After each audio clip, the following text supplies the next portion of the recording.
Likkutei Sichos, Chelik Chaf Aleph, volume 21, the first Sicha for Parshas Vayakhel.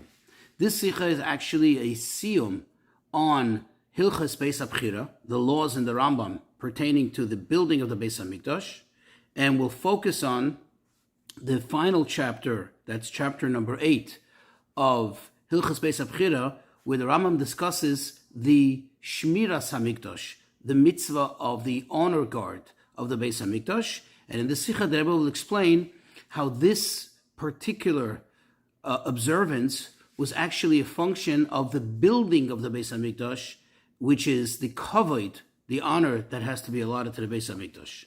As an introduction, to help ourselves better flow through the Sikha, familiarize ourselves with some concepts.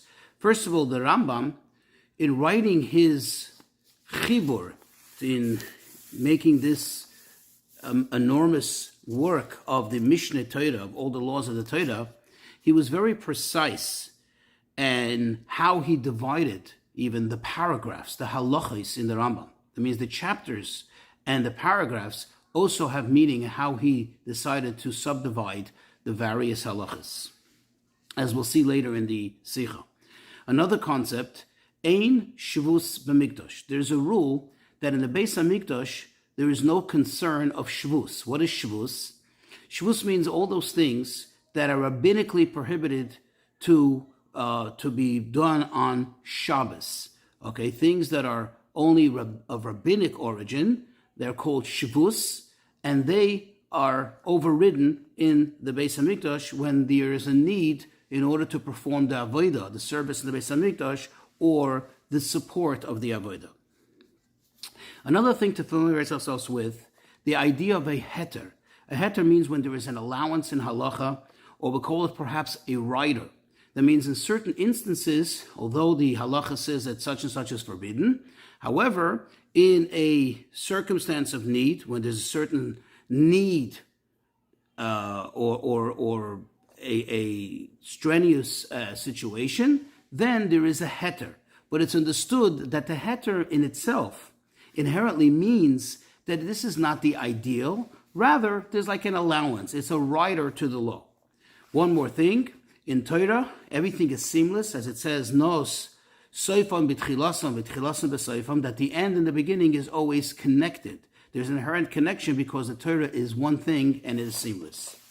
So in the end of Hilchos Beis HaBchira, in chapter 8, in Halacha, that's paragraph 11, the Rambam describes, after going through all the rules of how they performed this mitzvah of Shmiras HaMikdash, how the Kohanim guarded the Beis HaMikdash, so the Rambam details how towards daybreak, they would have two groups of Kohanim, two groups of priests who would go into the Azara, to the main chamber of the Beis HaMikdash, holding two torches of fire in order to be able to see. It was dark in there, it wasn't yet light. And they would split up and go to opposite sides and go all around, and then finally they would come back and meet up. And they went to check out, so to speak, to scout the Beis HaMikdash, to investigate and make sure that everything was okay. Then when they met up, after determining that everything was in place, everything was fine, they would say, Shalom, Hakol Shalom. Peace, meaning everything is in peace, everything is in order, all is good, all is peaceful, and that would give the signal to start the avodah, the service of the day. Then, in the next halacha, which is paragraph 12, halacha 12, which is actually the final halacha of chapter 8 and completes the Hilchos Beis HaBchira, all the laws of the building of Beis HaMikdash, he says, quote, in this exact order, they would do this every night of the week. However, with the exception of Shabbos. On Shabbos, when they went in the morning, they wouldn't be holding two torches of fire. Rather, they would rely on candles which were lit from Erev Shabbos, on Friday, prior to the beginning of Shabbos, and they would use that for lighting up their way. Now, of course, the famous question of all the commentaries, there is a rule in the Beis HaMikdash of ein shvus b'mikdash, that there shouldn't have been an issue with carrying those torches, because in the first place, Carrying those torches is only a rabbinic prohibition. Lighting torches, perhaps, is an actual melacha. But carrying them, meaning moving them, transporting them, is only a rabbinic prohibition. So how come that wasn't allowed? How come they couldn't go about holding those torches, using them? Now, the Kesef Mishnah, who's one of the primary commentaries on the Rambam, explains that since this was possible to be avoided, meaning there was a solution as the one that is presented in the Rambam, namely to light the candles prior to Shabbos, therefore there was no room for this heter, for this writer, and therefore it wasn't allowed. However, the Rebbe says this answer is not so sufficient. It's insufficient, actually. Why?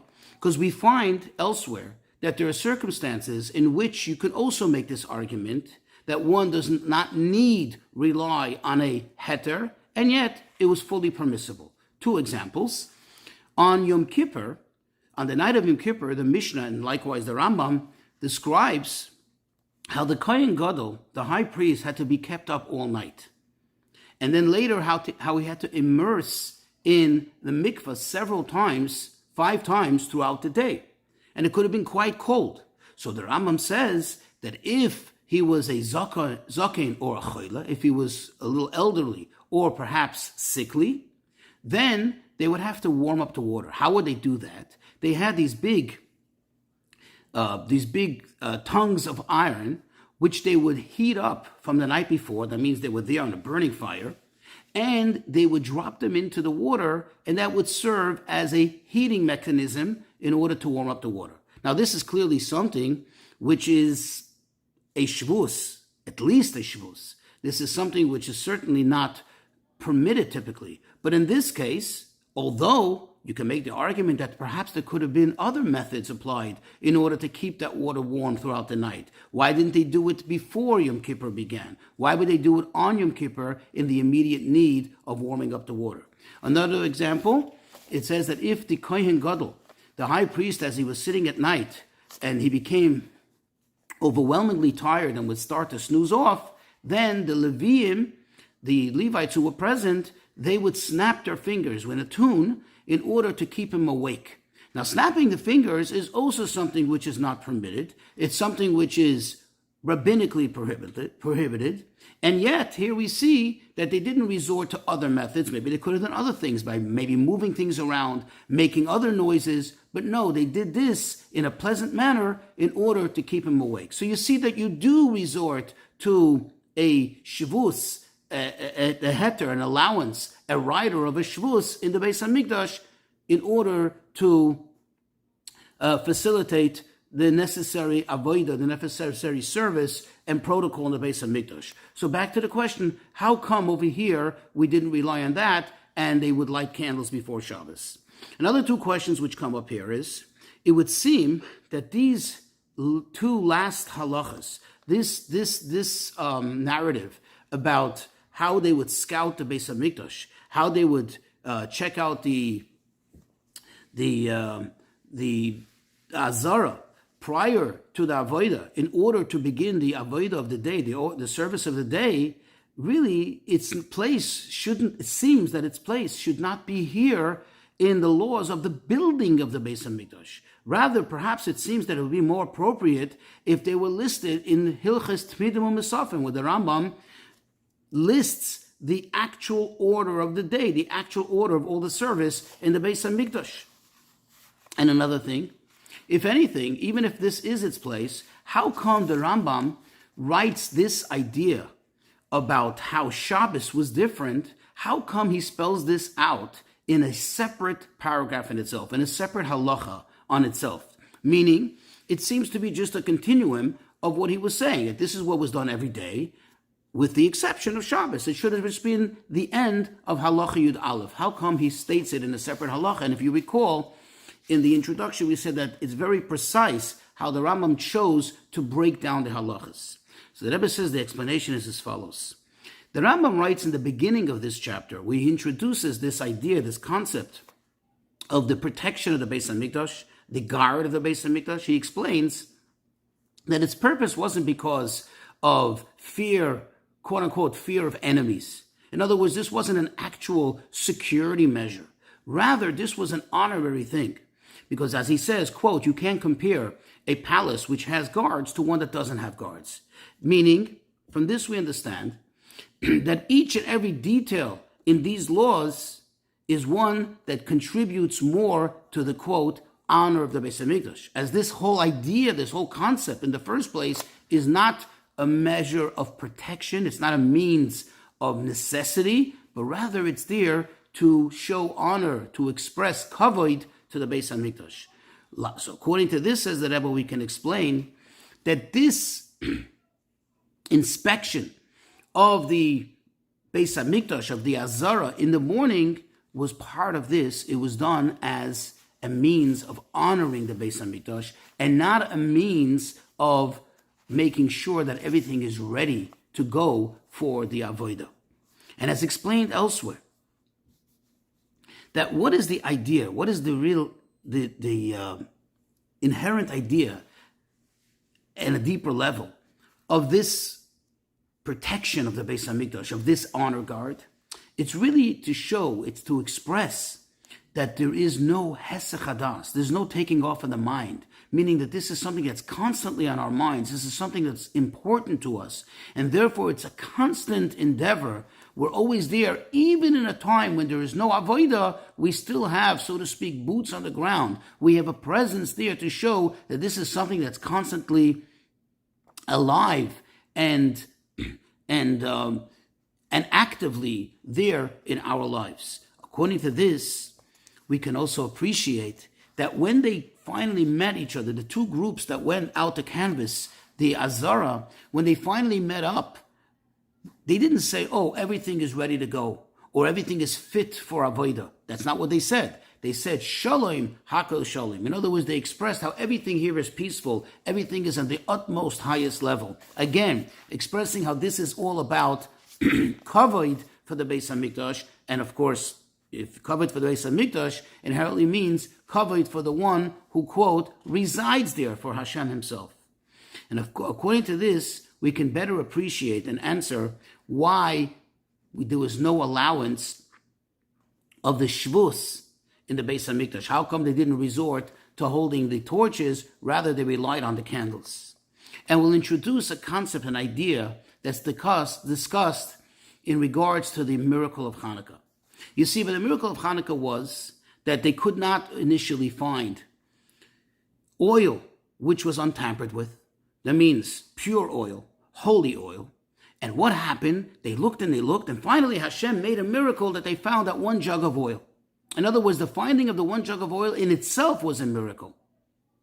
Now, really, the question is, knowing the rules, there's a rule, considering the rule that Tuma, Hutra B'tzibur, the rule is that if it's a matter of impurity, but it pertains to the tzibur, it pertains to the general collective of all the Jews, then it gets voided. In other words, it doesn't stop the service from going on. And if this is the case, why was there a need for a miracle? Since this was a matter pertaining to all Jews, the lighting of the menorah is representative of the obligation of each and every single Jew. It's done through the Kohanim. Then there was no need for this miracle. They were perfectly allowed according to law, according to the law of the Torah. They were allowed to use non-pure oil, to use oil that was tamei. So how come Hashem made a miracle? The answer is because, as the Mefarshim explain, as the commentaries explain, that when we say that Tuma Hutra B'tzibur, that when we say that there is an allowance even for impurity when it comes to the collective, to the tzibur, that's only as far as pertaining to the avodah, to the actual service.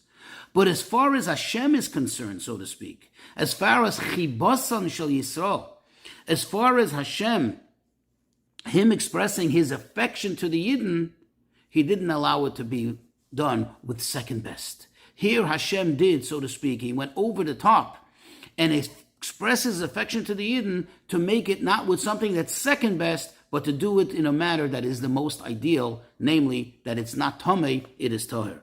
In short, when you say Tuma Hutra B'tzibur, when you say that Tuma is, so to speak, pushed aside when it comes to the Tzibur, that's only as far as the Avodah of the Yisrael, Avodah of the Yidden is concerned.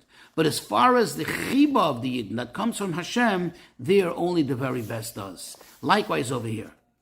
You see, if the canvassing of the Kohanim, if their inspection in the morning was a matter that pertains to the actual Avodah, as we said, if it would have been as an introduction, as a prelude to the service of the day, then it would be fine. Then the rule of Ein Shvus B'Mikdash would play a role, because this is part of the Avodah.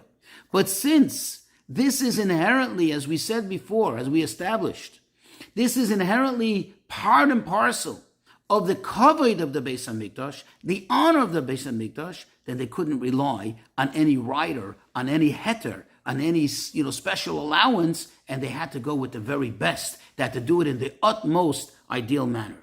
And now we'll also appreciate why this appears here in Hilchos Beis HaBchira. If you remember, we asked, why is these laws, these last two laws, why do they appear here, not where the Rambam describes the order of the day, and why the Rambam put it in a separate paragraph, in a separate halacha in itself.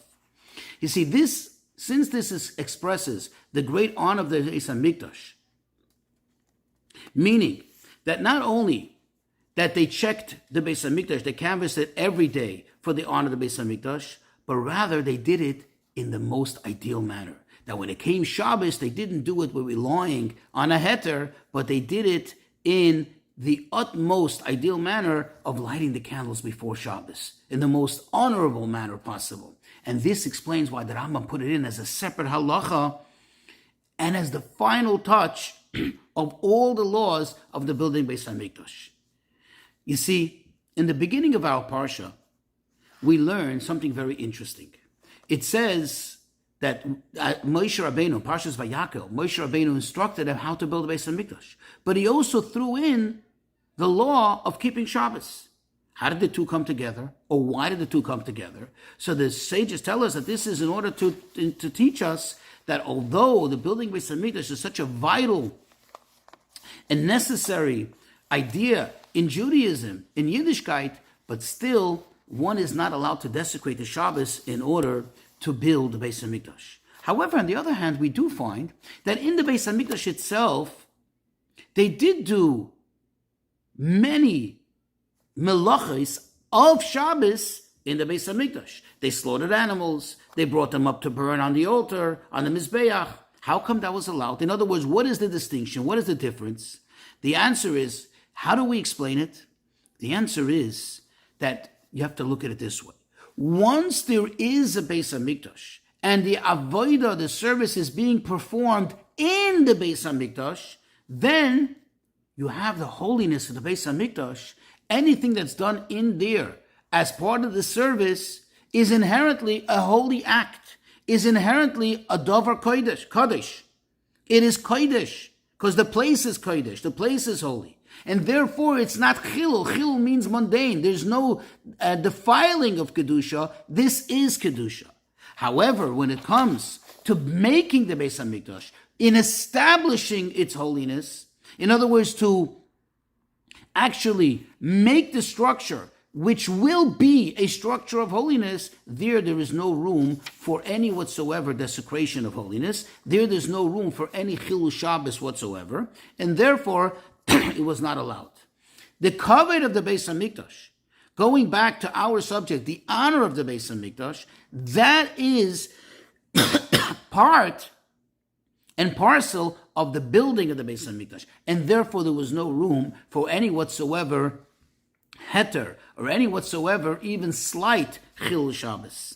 And this also helps us to explain why these laws of protecting the Beis HaMikdash, of the honor guard, appear over here at the end of Hilchos Beis HaBchira, of the laws of building Beis HaMikdash. Because the obligation, the mitzvah, is not, quote, to build a Beis HaMikdash, but rather, as established by the Rogatchover Goyen, is that we have to see to it, we have to do our part, that there is a Beis HaMikdash, that there should be a Beis HaMikdash. In other words, the building in itself inherently is not a mitzvah. The mitzvah is the end result, that there should be a Beis HaMikdash. Now, since the guarding of the Beis HaMikdash, the honor of the Beis HaMikdash, is part of this idea that there should, quote, be a Beis HaMikdash, be a house, a building of honor for Hashem, therefore, it's part and parcel, and therefore it appears here.